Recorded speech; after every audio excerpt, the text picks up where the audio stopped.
चांद चाहिए। मुझे चांद चाहिए एक आधुनिक और मनोवैज्ञानिक उपन्यास है जिसमें एक स्त्री की महत्वाकांक्षा, उसके सपनों, उसकी पहचान और उसके भीतर के संघर्ष को बहुत गहराई से प्रस्तुत किया गया है।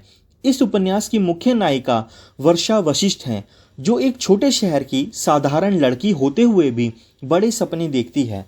वह केवल एक सामान्य जीवन जीकर संतुष्ट नहीं होना चाहती, बल्कि अपने जीवन में कुछ बड़ा हासिल करना चाहती है, कुछ ऐसा जो उसे भीड़ से अलग पहचान दिलाए।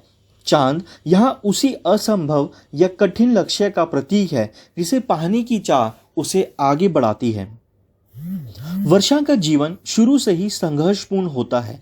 वह एक ऐसे सामाजिक वातावरण में पली बड़ी है जहां लड़कियों से सीमित अपेक्षाएं रखी जाती हैं, घर संभालना, शादी करना और एक साधारण जीवन जीना। लेकिन वर्षा इन सीमाओं को स्वीकार नहीं करती। उसके भीतर एक गहरी आकांक्षा होती है कि वह अपनी पहचान खुद बनाए और अपने जीवन के फैसले स्वयं ले। यही आकांक्षा उसे अपने घर और समाज की परंपराओं के खिलाफ खड़ा होने की ताकत देती है।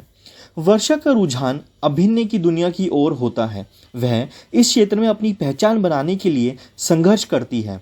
शुरुआत में उसे कई कठिनाइयों का सामना करना पड़ता है, आर्थिक समस्याएं, सामाजिक आलोचना और इस क्षेत्र की कठोर सच्चाइयां। लेकिन वह हार नहीं मानती और लगातार अपने लक्ष्य की ओर बढ़ती रहती है। धीरे धीरे वह अपनी प्रतिभा और मेहनत के बल पर इस दुनिया में अपनी जगह बनाती है। उपन्यास में वर्षा के जीवन में कई संबंध भी आते हैं, प्रेम, आकर्षण और भावनात्मक जुड़ाव के रूप में। लेकिन उसके लिए ये संबंध हमेशा उसके लक्ष्य के बाद आते हैं। वे अपने करियर और अपनी पहचान को सबसे ऊपर रखती है। यही कारण है कि वह कई बार ऐसे निर्णय लेती है जो पारंपरिक दृष्टिकोण से सही नहीं माने जाते, लेकिन उसके लिए वे उसकी स्वतंत्रता और आत्मसम्मान का हिस्सा होते हैं। मुझे चांद चाहिए का सबसे महत्वपूर्ण पक्ष ये है कि ये एक स्त्री की आत्मनिर्भरता और उसके निर्णयों को बिना किसी नैतिक निर्णय के प्रस्तुत करता है। वर्षा का चरित्र ना तो पूरी तरह आदर्श है और ना ही पूरी तरह दोषपूर्ण। वह एक वास्तविक, जटिल और आधुनिक स्त्री है जो अपनी इच्छाओं, कमजोरियों और संघर्षों के साथ आगे बढ़ती है।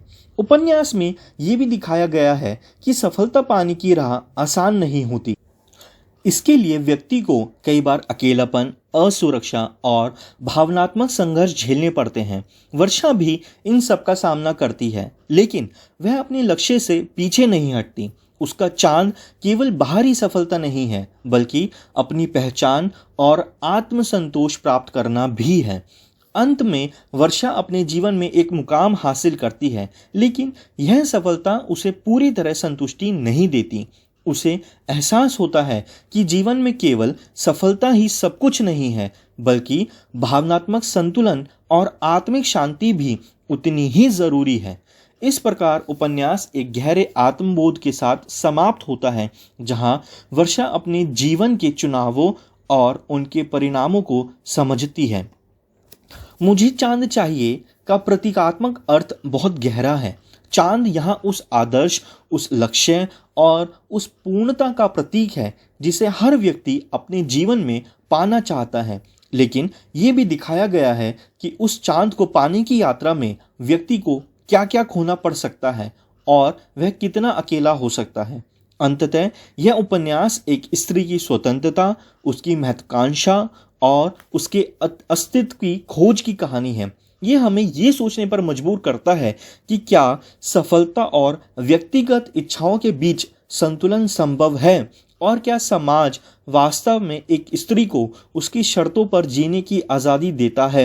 ये एक आधुनिक, साहसी और गहराई से विचार करने वाली रचना है जो आज के समय में भी अत्यंत प्रासंगिक है। धन्यवाद।